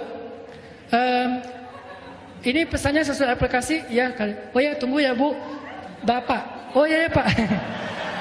Itu udah aslinya gitu kan. Jadi bukan dilembut-lembutin gitu. Begitu juga kalau emang udah aslinya emang dia penyiar mungkin, dia mungkin seorang host atau apa, ya emang suaranya udah kayak gitu. Jangan sampai dibikin ada serak-serak bangun tidur, ada kayak manja-manja nggak apa gitu kan ya. Jangan, biasa aja. Itu ternyata diajarkan di Al-Quran, tutorial nelpon, tutorial chat, tutorial bumerang, tutorial apa lagi? Termasuk dandanan segala macam semuanya diajarin. Mudah-mudahan dengan kayak gitu kita jadi nggak perlu lagi ngunci-ngunci handphone karena insya Allah semuanya juga aman. Ustaz, tambahan dari saya sendiri. Kalau tadi kan Ustaz bahas tentang pentingnya menjaga ukhuwah dengan berhusnuzon dengan sesama gitu. Nah kalau kaitannya dengan amal ibadah kita kepada Allah, misalnya gini, saya kan kita pasti semua merasa banyak dosa gitu kan. Tapi kan kita ada usaha untuk bertobat. Nah kita bisa nggak berhusnuzon sama ya Allah udah pasti nerima tobat kita. Jadi kita bisa fokus untuk ibadah yang lain gitu. Atau kita harus selalu merasa selalu banyak dosa jadi selalu tertekan terus gitu. Sholat lagi tapi kondisinya ngerasa terus berdosa gitu. Itu gimana Ustaz? Harus satu paket. Harus balance. Di satu sisi kita harus belajar thiqah billah, percaya sama Allah. Allah itu Ghafur, Allah itu Rahim. Allah itu Maha Pengampun, Allah itu Maha Penyayang. Kita harus percaya. Itu namanya husnuzon kepada Allah. Enggak boleh kita berpikir kayaknya Allah pasti malas banget ngampunin dosa saya nih. Enggak boleh, itu suudzon sama Allah. Sampai Allah mengatakan, la taqnatu min rahmatillah. Innallaha yaghfirudz dzunuba jami'a. Janganlah kalian berputus asa dari rahmat Allah. Allah mengampuni dosa semuanya. Sehingga kita berpikir Allah itu pengampun, nggak ada dosa yang nggak diampuni. Tapi hasil dari husnuzonnya bukan buat kita malah jadi ya udah deh udah cukup kalau gitu, enggak. Jadi malah kalau kita berbaik sangka Allah Maha Pengampun, maka kita bergairah untuk minta ampun. Itu hasilnya. Kalau kita bilang Allah Maha Pengampun tapi kita nggak minta ampun, itu bohong, klise. Harusnya kalau kita tahu Allah Maha Pengampun, ya udah minta ampun. Kalau kita tahu Allah Maha Penyayang, ya udah harapkan kasih sayangnya. Kalau kita tahu Allah itu Maha Perhatian, maka minta pertolongannya. Itu satu. Yang kedua, ada yang namanya kalau tadi thiqah billah, husnuzan. Yang kedua namanya wajilah yang tadi saya baca di awal surat Al-Mu'minun. Apa itu wajilah? Kita nggak boleh gampang berasa puas diri. Kenapa? Karena kita harus selalu merasa bahwa diri kita ini belum apa-apa. Caranya gimana? Coba ingat dosa-dosa kita. Dulu kita semangat banget bikin dosa siang dan malam. Apakah kita udah sesemangat itu beramal soleh untuk menebus dosa di masa lalu? Kalau belum, berarti harus bergairah terus. Wajilah, kurang. Tapi Allah Maha Pengampun, Allah Maha Penyampun. Tapi saya amalnya masih kurang. Itu satu paket. Sehingga kalau kita bisa mengambil dua-duanya secara balance, baru insya Allah disebut dengan orang yang taubatnya taubatan nasuha. Makanya Umar ketika bertaubat mengatakan, ya Rasulullah, hari ini saya akan menebus semua kejahatan saya di masa lalu dengan amal soleh, berdakwah dan membela engkau ya Rasul. Jadi azamnya menebus kesalahan di masa lalu. Dan harus selalu merasa masih kurang. Tapi Allah Maha menerima taubat, Maha Pengampun, Maha menghargai atau membalas kebaikan dengan pahala yang berlipat. Tetap ke Allahnya berbaik sangka, ke dirinya merasa belum apa-apa. Itu syarat taubatan nasuha, satu paket. Ya, terima kasih banyak Ustaz Hanan Taki, jazakallah khairan katsiran atas ilmunya. Mungkin Ustaz bisa ditutup dengan doa untuk kami semua Ustaz, agar bisa lebih menjaga ukhuwah kami, terutama kepada pasangan hidup kami dan juga keluarga, orang tua, anak dan saudara-saudara. Baik teman-teman semuanya, saya sebelum tutup dengan doa pengen nitip apa yang tadi udah saya sampaikan. Jaga ukhuwah di antara kita ya. Jangan sampai kita jadi mangsanya syaitan. Jangan sampai kita berhasil masuk ke dalam perangkap syaitan. Seperti kata Nabi, setan udah berputus asa membuat kita syirik. Mungkin kita rajin ibadah, tapi kita memutuskan silaturahim. Mungkin kita udah rajin ke masjid, tapi di masjid kita ngambil soft yang berbeda dengan orang yang kita nggak suka kepada dia. Yang satu di pojok sana, yang satu di pojok sini. Udah masuk tadinya udah di pojok sana ngeliat ada dia, pindah ke sebelah sini, softnya beda. Mungkin kita ke masjid, tetapi kita bete sama imam.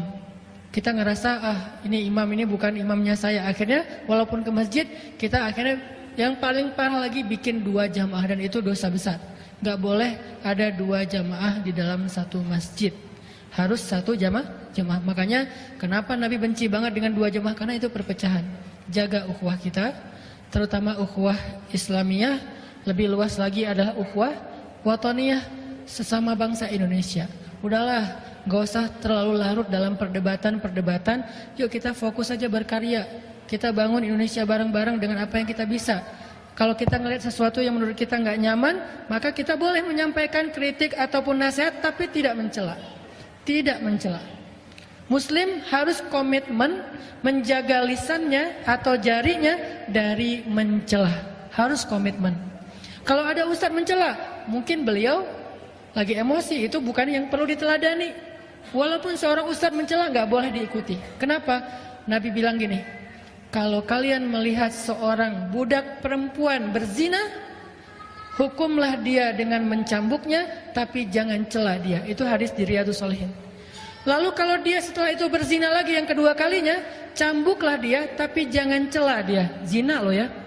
Lalu dia berzina lagi yang ketiga kalinya, maka juallah dia walau seharga seutas tali, saking murahnya, tapi jangan cela dia. Coba, 3 kali Nabi bilang jangan mencela.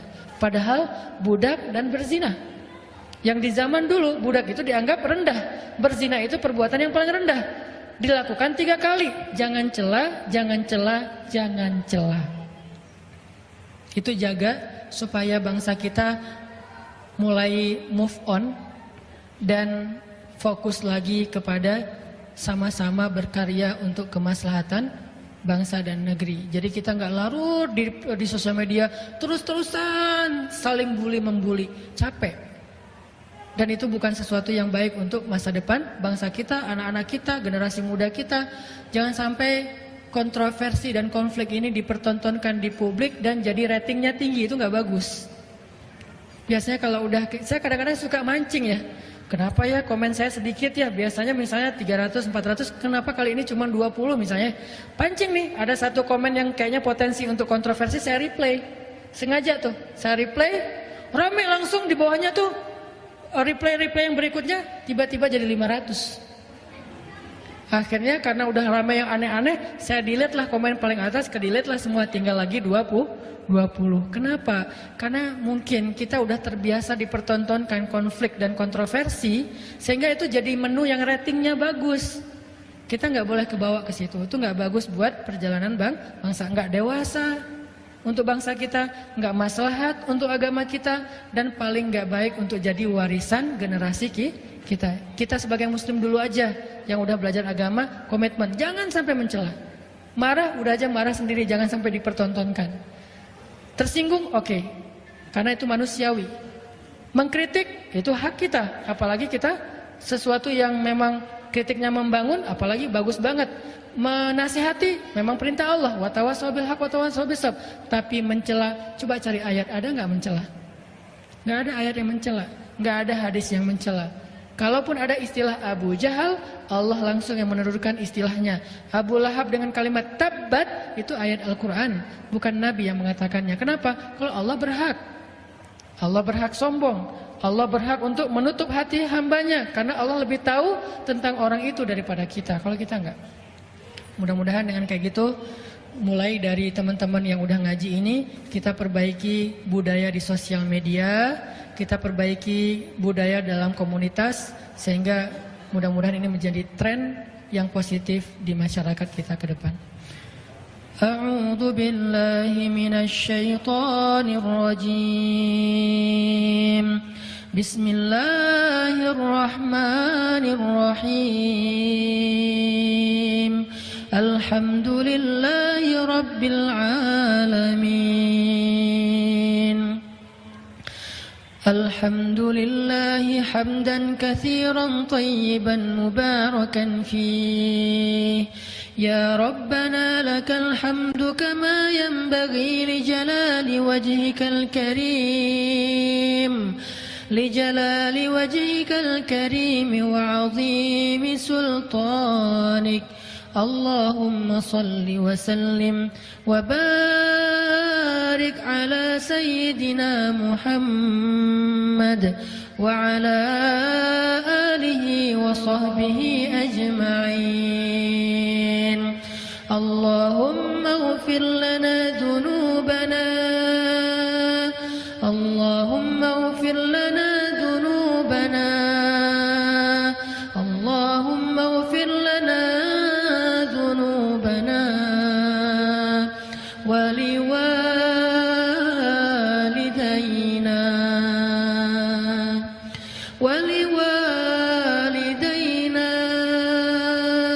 وارحمهما كما ربيانا صغارا. اللهم أعنا على ذكرك وشكرك وحسن عبادتك. اللهم اجعل القرآن ربيع قلوبنا، اللهم اشرح صدورنا بالقرآن، اللهم زين أخلاقنا بالقرآن، اللهم نور حياتنا بالقرآن، اللهم اشفعنا بالقرآن، اللهم نجنا من النار بالقرآن، اللهم اجعل القرآن حجة لنا لا علينا. اللهم إنا نسألك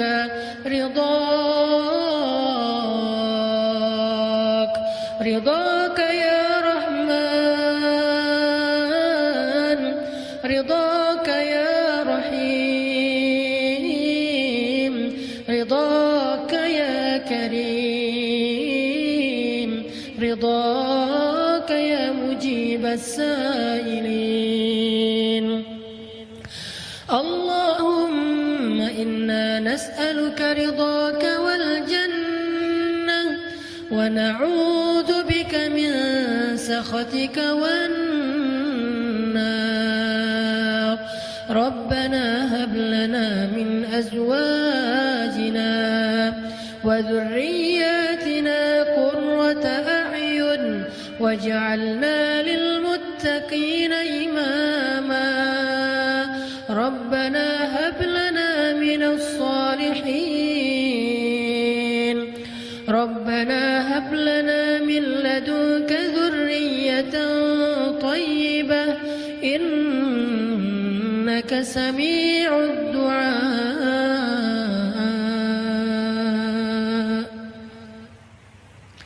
Duhai Allah,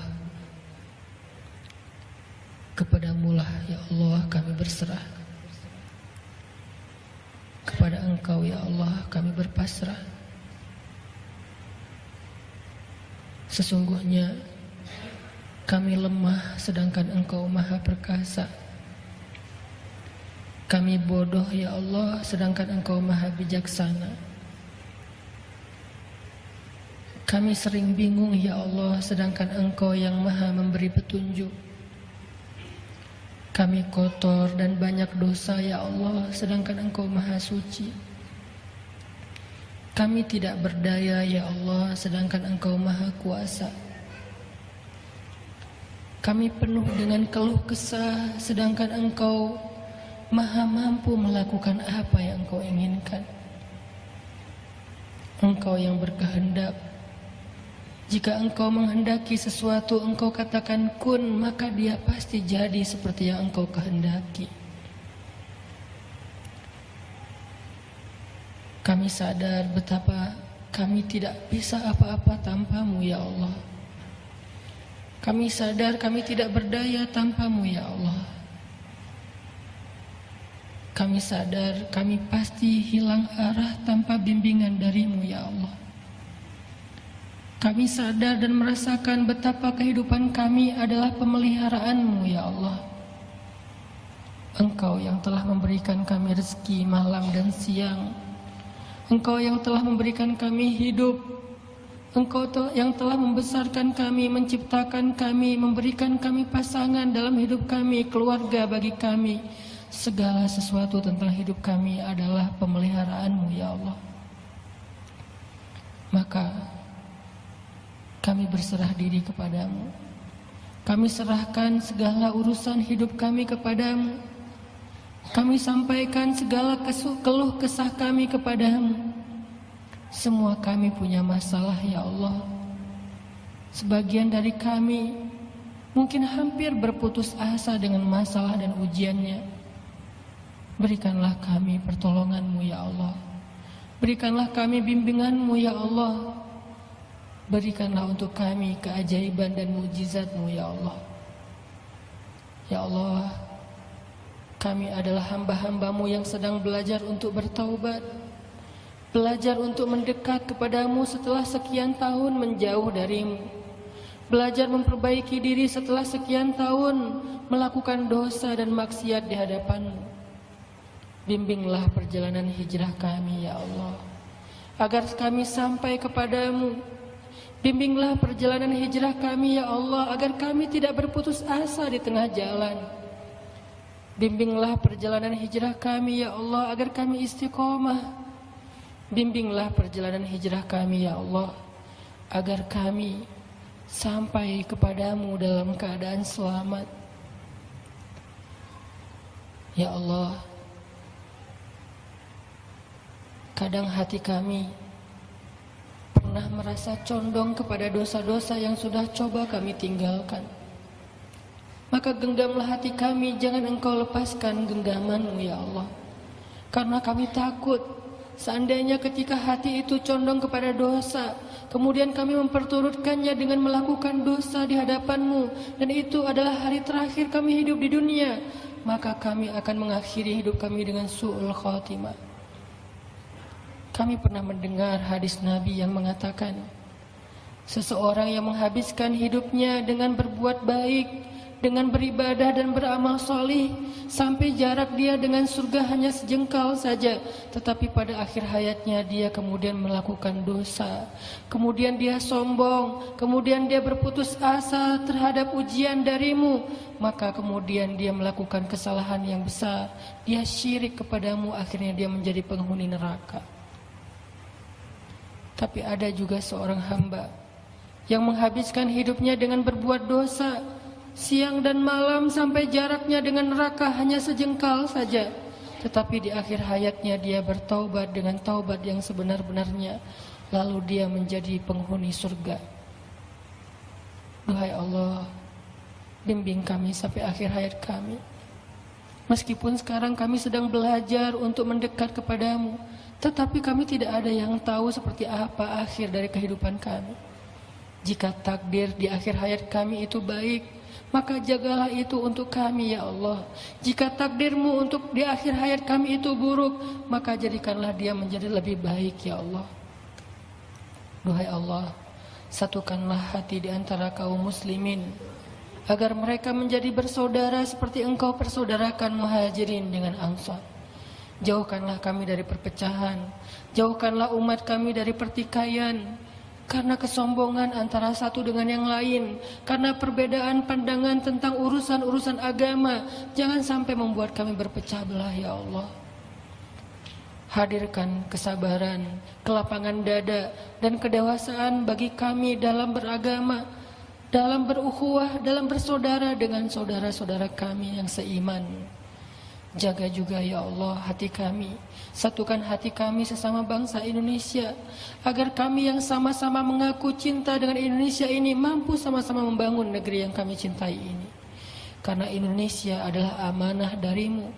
Dia bukan hanya warisan dari nenek moyang kami, tetapi adalah amanah dari langit, amanah dari engkau, dan engkau jadikan kami khalifah di muka bumi ini.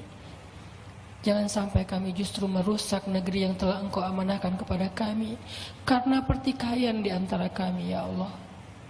Ya Allah, bimbinglah ulama-ulama kami, bantulah dakwah ulama dan guru-guru kami, agar dakwah mereka mampu memberikan kebaikan bagi umat, agar dakwah mereka mampu memanggungkan Islam di muka bumi sebagai rahmah lil alamin. Ya Allah, berikanlah petunjuk-Mu kepada pemimpin-pemimpin kami, agar mereka menjadi pemimpin yang takut kepadamu dan pemimpin yang adil kepada rakyatnya, mencintai rakyatnya seperti mencintai anak-anaknya, ya Allah. Jadikanlah pemimpin-pemimpin kami bagi rakyatnya adalah seperti ayah di dalam keluarga, yang menafkahi keluarganya, yang memperhatikan kebutuhan keluarganya, yang menjadikan keluarganya sebagai kesayangan baginya di dalam hatinya. Bukan justru menyakiti keluarganya, menzalimi keluarganya, mengambil manfaat daripada keluarganya atau anak-anaknya. Jadikanlah bangsa Indonesia seperti sebuah keluarga yang sakinah, mawaddah, warahmah. Ya Rabbana, beri kami hasanah di dunia dan beri kami hasanah di akhirat, dan hindarkanlah kami dari azab api neraka. Subhanakallahumma wa bihamdika asyhadu an la ilaha illa anta astaghfiruka wa atubu ilaik. Billahi taufiq wal hidayah. Wassalamualaikum.